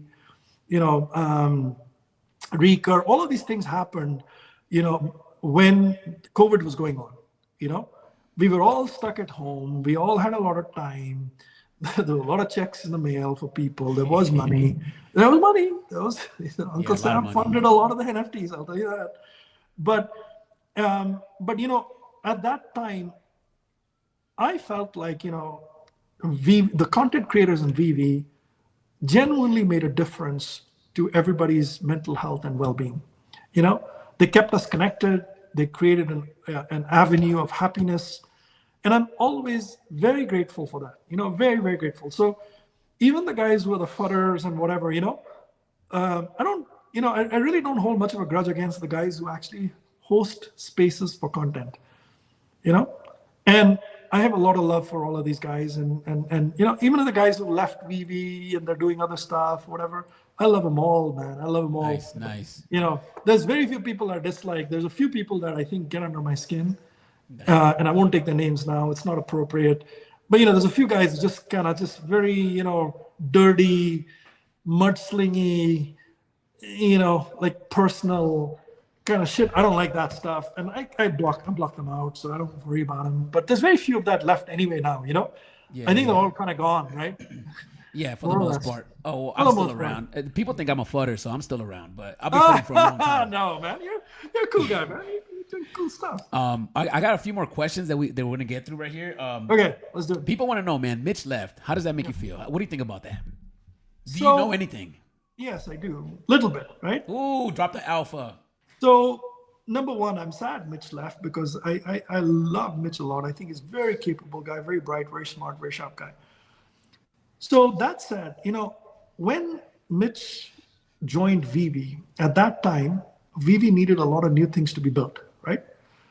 They needed the app was crap. It was really bad, right? They needed the entire backend to be built. And crap in the sense of not working. To make any change in VeVe was a 1 to 3 month project. Any functionality we wanted was 1 to 3 months. Like, how the fuck this day and age do you take 1 to 3 months to build anything? It was because of the way they were structured in the backend, the way the data was structured, the way the app was built. So they needed to redo the entire thing. So they rebuilt the backend of VeVe, then they rebuilt the front end on top of it. They also redid the data, right? Because they did the whole change of all the stuff. And there was a lot of FUD around that, and some of it is real too, But either which way, to build the brand new backend, to build a brand new front end, to build this new data thing, to go over to a different chain, and then to get all the OUP, MCP to work, then to build VeVe Comics, to coordinate with Stacker and on, all that stuff, and then to do all this VeVeverse stuff, where you can say somebody else built VeVeverse, but where the hell are they getting the collectibles from? Somebody has to give them the API, right? Somebody has to design the collaterals, right? So all of this work, I think, must have been 80 to 100 plus, engineering people. I don't know the number. I don't work at VeVe, but to me, that size would feel like somewhere between 80 to 120 or whatever. You need someone like a Mitch, to run that. Okay. And, it's my belief. This I don't know for sure. I'm just this sort of my perspective on it, right? I don't have any inside information on this. This is perspective. David and Dan would have said, look, we are happy to spend more money on technology than we make in the beginning to get the technology ready, right? And their belief in 2023 must have been, look, we'll spend a lot of money on tech. We'll hire 120, 100, whatever, how many people they had, and Mitch and everything, spend money on all this stuff. So by 2025, 2 years later, when the market improves, we will be ready, right? I think if the market was booming right now, Mitch would be there. But now, if the market is not booming and they continue to spend money like that, if VeVe continues to spend money like that, and they're not building any new app, right? They're not building a new backend. They're not building a new front end. They've got it, right? They're not building a new data structure. What they're doing is maintenance. They're adding some new feature functionality. They've already done the integration with Stacker. They've already done the integration with VeVeverse. They've already got VeVe Comics ready. They've already brought in those new people into new licensors into it. I don't know what state the comic curator program or whatever it is. I don't know whether that's done or not. But either which way, my guess is they've probably taken the engineering team down from 120 back to like whatever it was, 40 or 30 or something like that. And now, you will waste Mitch's life if you keep Mitch there. I don't think it's a problem of paying Mitch compared to that many engineers. But if you pay Mitch to manage 30 people, that's a step down for him. And at that, most companies would do this. They would have a chat with Mitch and say, hey, listen, man, like we think you're really super talented. We don't need your skills here. Here's some money. Here's some, whatever. I'm sure they were taking very good care of this guy. And Mitch is basically going to get promoted somewhere. I'm pretty sure Mitch is going to become like a VP or SVP, and he's going to take on like a massive build in gaming or some other company. I know Mitch wants to do AI. Mitch had told me earlier he wants to do AI and stuff. So I'm sure Mitch is taking on some AI kind of stuff. And Mitch also wanted to do a startup. Mitch talked to me about startups. So my sense is that it's possible that Mitch either gets a big job and does something somewhere and makes a lot of money at the next level, or he goes and does a startup. And both scenarios, he's happy, man. So I'm sad to see Mitch leave VeVe. I would have loved for the collectible markets to be booming. I would have loved for Mitch to be driving the next big kind of tech project and whatever. But I'm happy that he's got opportunities where he's going, and VeVe's taking care of him. And I love Mitch, man. He's an amazing guy. Amazing guy. Nice. And he spent 2 years. True. Ben Rose left. How does so that make Ben, you I don't feel? know the story, right? The Ben story, I don't know the story. I have a guess just like you guys. So I can share with you what I think happened, but I don't know for sure. Ben hasn't told me, David hasn't told me. And nobody else has told me. Yeah. And I begged Prophet to tell me, and Prophet himself didn't know. So oh wow. But here's my perspective on Ben, right? So first of all, I like Ben a lot. I think Ben is very superstructured, right? And look, I don't lie about shit. I'm not, if I knew the answer, I would tell you I know the answer. I can't tell you about it. Yeah. But I don't know the answer, okay? And I'm going to tell you my speculation on it. Speculation. Speculation, right? And so, take it for what it's worth. So my sense is when they spoke to Ben in 2000, in 2024, kind of, I don't know when they spoke to him, maybe in June or maybe something, around that time, maybe, who knows how long it took. But Ben came in, third quarter-ish, right, last year. My sense is at that time, VeVe was still building a lot of this tech. My sense is that David and Dan were heavily distracted with the lawsuit. I think in June was when they realized that there will be another lawsuit in November, or the thing will continue in November. And not only will it continue, but it's going to be a big lawsuit, right? So they knew that they would kind of get distracted with that lawsuit and preparation and in court and all that stuff. I'm pretty sure that they've had some idea about that. And, VeVe was at a point where I don't think things are working smoothly with communication. I don't think things were working smoothly with, with the tech and stuff like that. And, VeVe's thought process, my guess is at that time, David and Dan would have sat and said, look, if we're going to see a lot of growth coming in 2025, right, a year from now, we probably need a Ben to build all the systems to make it, like when in startups, founders are scrappy. It's just the same everywhere. Founders are very scrappy. They get shit done. They roll up the sleeves, they do stuff. But you bring in like a guy like Ben who will put structure, who'll make it, a bigger company and create. When you go from a certain size company to a bigger company, you need a lot of processes, a lot of things need to fall in place. So Ben, perfect guy for the job. He hired a communication person, got that communication thing done. He got an affiliate thing done. I'm sure he would have set up, regular meetings between tech and product. I'm sure he would have figured out, how to get community feedback, how to process it. So, and leave David to do all this lawsuit, David to do all the IP stuff, so you probably freed up David for that. And then Dan had this job with VeVe, right? So, and I don't know what else Dan did, but so to me, all that happened. And I'm sure that in that deal with Ben, this growth is a part of it. You can build all the structure, but the growth has to be there, man. Yeah. If you were selling 800 comics in a drop, and now you're at 600 comics in a drop, and you've got all this process. It's not sustainable, Bruss. It's just not sustainable. Yeah. And you can sustain it for maybe 3 months, 4 months, 6 months. But if you try to play a stupid game of thinking in your head, you're building a company for, when it's a very big company, you created the cost structure and process for a big company, and that growth is not there. And I'm pretty sure that the candy situation would have played a big factor in David's mind. I think the sales would have played a big factor in David's mind, saying, hey, we don't know when this NFT market's going to improve. We should not become the next candy where we run out of money. Yeah. And honestly, for a company this size, do you really need 2 CEOs? No. And between Ben and David, I don't know how much shares Ben had. Ben might have had 1 or 2%. David has like why would David fire himself? Yeah. Why would Kid Arcade fire Kid Arcade from Kid Arcade's channel and hire Randy Chavez to run the Kid Arcade channel? You know what I mean? Dude, but here's what I would say. In the stage that we're in now, David is the right guy to run it, and here's why.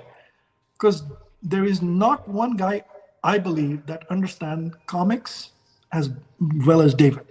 True. There's not one guy who has relationships better than David. David knows all the artists. He knows their artwork, and he knows which artwork is valuable and not. True. He knows how to negotiate it. He has good deals on it. Yeah. He also knows all the brokers, the distributions, the agents, the managers. He knows all of them. I've seen it with my own eyes. I've seen a Comic-Con, talking to them. Hey, I'll get this. And so comics, he's very good, man. He's the best person. And he also understands what customers want, right? Oh yeah, can I have the comic cover as a virgin variant without all those characters, as a poster with something and limited? This is all David, man. So I think he understands better than Dan. He understands better than Ben. I think he understands better than, all these people, Yeah. And, a guy like Jim Lee may be a great artist, but David is a collector. David might know more, I think. Personally, I believe. And David's got a relationship with everything else, right? But anyway, not to compare David and Jim Lee or whatever. Jim's brilliant. Fantastic. But to run a collectible company, I think David's the right guy to understand our needs. Even the statues. When you look behind David's counter all the time, he's got all these statues, man. He knows that market so well. He's all over the world. He knows the artists who make it. He knows the companies who build it. And he knows how to get those deals done.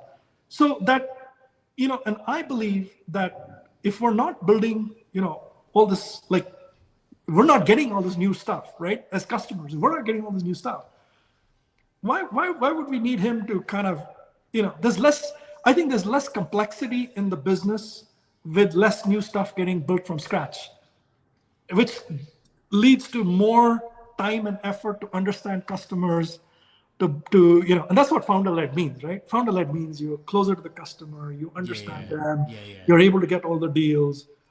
And, at the end of the day, somebody still has to manage tech. And I think that's not David. I think that's Dan. So I think we have to make sure Dan can get the shit done. Shout out to Dan, because I don't think Dan gets the credit he deserves, man. Shout out to Dan. Dan doesn't get the credit, but that was a pretty fuck up, right? There's no easy way to say it. This whole Star Wars drop was a fuck up, man. Yeah, man. I don't know. How can you have such a major drop and the whole thing goes down and it's kind of turning on and off? You're gonna call a spade a spade. So I don't think that worked very well. I think VeVe has to go back and figure out what went wrong, and I think Dan has to kind of take responsibility for it. I think the community wants a Dan, not wait, MC. Wait, what are you talking about? There was something wrong with the drop today? Not today, yesterday. Right? Oh, what happened? Basically, during the drop time, suddenly the app went very, very slow. Oh. It was kind of running super slow. Then they turned it off. Then they brought it back online. Then it got slow again. Then they said, okay, you know what? We can't do it because some people have already hit auto pay and stuff. So they kind of turned it all off. And that's why the drop happened today. The helmet drop was supposed to happen yesterday. And the crafting, it's not the drop. Today's drop, there was a problem as much as the crafting. The crafting thing for the Stormtrooper helmet, that didn't work very well. I didn't craft much. You're not it personally didn't affect me because I wasn't into crafting all of that. I was going to buy it later in the market anyway. Yeah. I just didn't want to, screw around with it. So I didn't feel the pain, but I know a lot of people did. But look, but it's not fine for, anyone in the company to just come out and say, hey, there was a problem, we'll do better. That's not the problem. They have to go and understand what the problem was. They have to figure out, make sure that it'll never happen again, sort it out, and then have somebody come and say, look, we own it. Like Ben was good at that, right? We own it. We made a mistake. It's this problem. It happened because of this, and we're going to. And people say, VeVe suddenly didn't have enough capacity. They didn't plan it. We don't know, man. Maybe there's a bot attack. There's denial of service, right? If somebody botted this thing and it went all completely crazy, sure, there's things they can do, but this, shit happens, man. Like we don't know what happened. You cannot, very simple. In tech, you cannot blame somebody. You cannot blame VeVe or David or Dan for something specific until you know what happened. Yeah. But in the end, David owns all of it, right? So he's still accountable. Yeah. But you can't presume that he was sitting on his ass and nobody cared and that's why it went, Yeah. Like you have to find out what happened. And my only thing is, and I'm never the first guy to jump into all this shit. Like I will send an email later tonight to David saying, hey, what happened, man? Can we get this thing figured? And we'll see what happens. But anyway, I think but to get back to your question, I think that's my perspective. I think, Ben did a great job, but there was not enough growth and enough size to have two CEOs. And between David and Ben, there'll be only one. And that's David. There'll be only one. I got maybe a lot of questions that we're not going to do just because, we're running over past an hour now. Okay, sure. There's a Omi collectible. We're going to ask that. Is VeVe a Web3? No, we're not going to do that. Is McFarlane mad at VeVe? All right, so let's talk about that. Do you think Todd McFarlane is upset at David Yu? Like behind the scenes, maybe he's like, man, I can't believe they dropped the first Todd digitally. All right, you got me there. And he got mad at Jim Lee. Do you think that he feels any type of way about that? I don't know the answer to that question. I did ask Todd McFarlane. I don't know if you know this, but I was at the first Todd McFarlane party when he launched his company. Oh, wow. And I actually spoke to Todd McFarlane about Todd. Oh. And I asked him, I took the Todd, there to get it signed. Wow. And, on digitally and stuff like that. So I asked him, I said, do you have, this, I asked him about the collectible. How do you like the collectible on VeVe? He said, I don't have it. They didn't give me one. Oh yeah, he's not happy. So David. So he doesn't have. Todd doesn't have the Todd on VeVe. That's dirty. And, no, but listen, that's because wait. There's nothing to do with VeVe.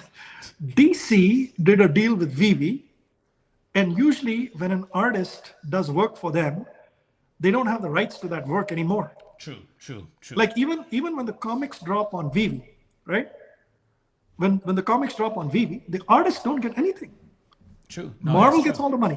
Yeah. When the one-of-one artwork drops on VeVe, the artist makes the money. Yeah. That's good. So it's no different. It's not just about Todd or whatever, done Todd dirty or whatever. When DC did a deal with VeVe, DC owns all the money, the rights. If DC wants to take, DC would have got some Todds, right? DC could have taken some Todds, given it to Todd McFarlane, given him an account, done whatever. That's all on DC. There's not VeVe, man. Yeah, Number two. But David Yu is But number two, do you know what Todd McFarlane's worth? Yeah, a lot. How much do you think Todd McFarlane's worth? How much is he worth? I have no idea. I want to look Take a shot. No, don't Google it. Don't Google it. He's worth, I would like to say $1 billion. Yes. Okay. That's what they say. I don't know for sure, right? But they say Todd McFarlane's a billionaire. He's originally Canadian. He's a billionaire, right? Yeah. Does he really need a freaking Todd, somebody to give him a Todd? So if he really wanted his own work on the platform, he'd get the app, he'd buy whatever, he can do whatever. But he's chosen not to, right? Because he wasn't given one or whatever. But I don't think there's any beef between Todd and David, is my point. Okay. Because it was not David's responsibility. In fact, David would not cut protocol to give something to Todd McFarlane. DC has to give it to him. David would be kind of cutting protocol by giving it to Todd McFarlane. Okay. Yeah, and David and Todd, I think, have a great relationship. I've seen them speak at conferences and stuff. I think the two of them get along very well. And I think when the Trevor situation happened, I'm 100% certain there would have been some conversation about that. When all these fudders were going off, former VeVe, people were going off on VeVe. And then, okay, so that's a question for one of your guests. There were a bunch of guys who used to host everyday spaces on McFarlane. Every day, oh, it's the greatest thing. VeVe shit. This is this. I won't name any names. And then one fine day, Trevor got caught with stolen product. And these guys he'd given it to all these guys. 2 days later, there was not one space from any one of those guys. They just disappeared. Yeah. Not one of them had one space about McFarlane ever again. And they never said the word McFarlane again. What happened? Did McFarlane give them a letter and say, don't talk about my company, and disappear? Did he give them some money? Yeah. Did he not give them money? Did he threaten them? Did they get a lawyer letter? Oh wow, yeah. I mean, Bro, shit, like that is I remember that. That is a mystery. Yeah. That is a mystery. But I think there must have been a conversation between David and Todd, and they would have both said, this type of shit is bad for both of us. And we don't want, any, bullshit. And I think it should be a common thing across any of these platforms. If there is like a group that is specifically targeting, Futureverse or specifically targeting VeVe, but they're influencers of the other company, that company should basically say, you're fired. You don't if you're going to attack a competitor brand, you're not part of our, you don't represent us, You can still hold your space. You can do all the fun you want to, but you will never represent you cannot use our name out there. We will go after you for using our marks. If you're going to use our brand in your space name to go after a competitor, we're not going to allow it. I think between Todd and David, they probably would have had that deal. But I hope that, I sincerely hope that every one of these companies, they have a deal amongst themselves. By the way, they all know each other. The Futureverse guys are all in New Zealand, and they all know each other very well. David knows them very well. Okay. Yeah. Okay. And they know all the DC people. They know all the Marvel people. Yeah. Okay. That's very interesting. That's very interesting. Was that too controversial? No, that was actually beautiful. That was like a song.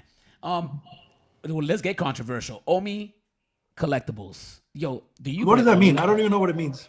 That means, that little oversign is like, which one would you prefer? Do you think Omi is better than collectibles? What do you do personally? Do you invest in Omi weekly, monthly, yearly? What do you do? Or maybe you stay away from Omi. I have no idea. No, so I only cared about collectibles for the longest time. So I was in VeVe from 2021 onwards. Randy, everybody used to say, oh, you should buy some. So I bought 5 million Omi, quite high prices, but it was a very small part, it was just more like very small part of what I wanted to do is what I had in Omi. Everything was in VeVe because I just never believed in Omi until I saw it. So in 2024, when they did OUP phase 0, I bought 10 million more Omi, I think, something like that. Don't hold me to the number, something like that, right? 10 more Omi. Then when they did the phase 1, I bought some more. And then when they announced Stacker, that's when I took it up. So now I have 60 million Omi. So will I take it more than 60 million? It's possible. When I see traffic on Stacker, I will take that number up more. Okay. But I'm happy with 60 million. It's not a lot of money for me compared to my VeVe account. My VeVe account might be about 100 times bigger than my Omi account, And am I not an Omi fan? No. I am an Omi fan. I do believe in the token, but I believe in the token because of Dr. Prophet. Okay, so I trust Dr. Prophet, dude. Like, when that man basically said he's doing Stacker, I'm in. Nice, dude, nice, that took me to 60 million. And because I know this guy will get stuff done. He will bring more projects onto Stacker, not just VeVe. He's going to bring other projects. He's going to create functionality for Omi where you can now buy sets and you can bid on stuff, like whatever. I mean, never say will, right? I don't know, these are all things that remain to be seen. But I trust Dr. Prophet. I know the man has a big vision. I know he has a great relationship with David. And I know that David and Dan will work with Dr. Prophet to enable whatever is needed. Let's see. The other thing I know, Dr. Prophet is a self-custody guy. Dr. Prophet was in Bitcoin. All these guys who talk about self-custody, Web3, all this stuff, All these boneheads came in only after, they in 2017 to 2020. Some of them came even after 2020. Dr. Prophet has had Bitcoin since 2011. When you talk about self-custody, he's the number one guy who wants self-custody. But he's also not stupid enough to believe that you can get it from a Marvel and DC and those kind of people right away. There's a way to do it. And there's also a time to which you have to get them comfortable, right?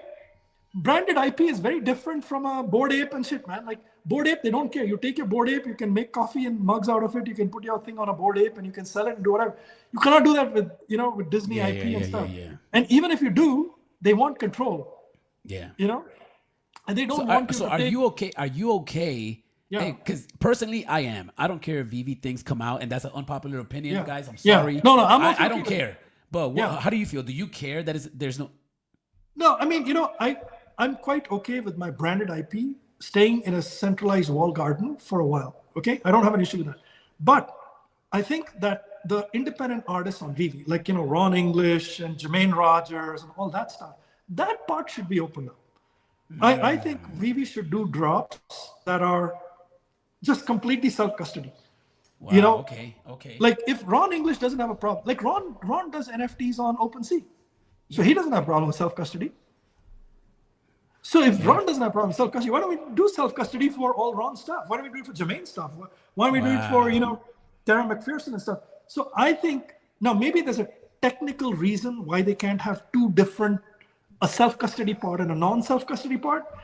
But if there's one request I would have for VeVe, it would be as much stuff on VeVe that you can make self-custody, do a project to make it self-custody. Have a, like I think with Stacker, you can do it, connect a, Coinbase wallet, open up like these, the other stuff. I don't know how complex it is. I'm not technical enough there, but that's what I would love to see. Oh yeah, me too. That would be amazing. That would be amazing, guys. Man, what a great live stream, yo. Come on, what a great live stream, bro. And I can keep going. There's still a list of questions that we got, but man, we could probably do a part 2 in the future, man. We could probably do a part 2 in the future.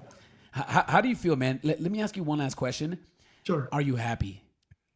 Oh yeah, I'm generally happy. I mean, I think, I would have liked to see the whole branded IP space develop.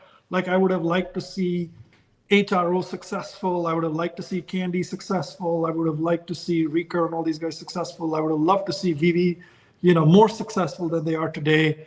But I think I like the change. I think when VeVe was successful, we had a lot of people here just for the money. There were crypto people who didn't give a shit whether it was Spider-Man or Superman. To them, it didn't matter. It was just a drop that they could buy and sell for 5x or 10x. And I think, that if you have too many of those people in a platform, it negatively impacts, the platform. Not saying it's bad altogether. I think that's important to have people like that. But it became too much of that. And I think that now that we're a smaller community, it's more collector oriented, like guys like Rolex and me and Tony and, all like Dr. Fuse and Guido and all these guys who buy stuff, right? They're not here to just flip and make money, man. They're just here to collect. They love collecting. Yeah. They all believe in the metaverse and stuff like that. So I'm happy. I would say, I would love to see more. I'd like to see success, and I believe there will be success. But I think the NFT market is 3 to 5 years out. Yeah, if you're thinking you're gonna buy something now and sell it end of the year, I think you're mistaken. Yeah. There ain't no bull run coming in the next 3 to 6 months. I think it's a 3 to 5 year cycle. I think it slowly builds out. I think it's contingent on glasses, AR glasses, and integration into that, and metaverses being more successful and being, all that becoming more integrated into social media and stuff. I think we're still a very long way off from it. True. I think so as well. I'm gonna give shout outs to everybody that donated. Adam, $49.99. Make some noise for Atem, yo. Atem, I appreciate you, my boy. He posted that you blocked him on X. Yo, let me open it up. Sorry, man. He's not a shit talker. He's actually a well-spoken dude, and he only questions things. He's not a futter. He's not a shit talker. I'll take a look. Right, so just so you know, my logic for blocking people is sometimes not even a one-on-one. Like when I open up my socials and I get a bunch of stuff, then I'll just go and all the new guys I'll block out with the exception of people that I actually personally know until I know them. Okay. So I'll have to take a look at ATAM and, and then sometimes I even block people who are just kind of like, there's one thing that'll trigger me. If somebody has something about, some naked something or some shit like that, or, there's like some image or something. I just want to, like, I was sitting on a school board, so I don't want to be associated with certain things. It might be okay for social media, but I may want to stay away from it, Yeah. So, but I'll take a look. I'll absolutely take a look. I appreciate Adroldero. Shout outs to another a VeVe community member. Arcade is the realist. Shout outs for the interview. Can we get an evaluation on this channel? Well, we just made $49.99, so technically we're worth $150. Y'all make some noise. Yeah.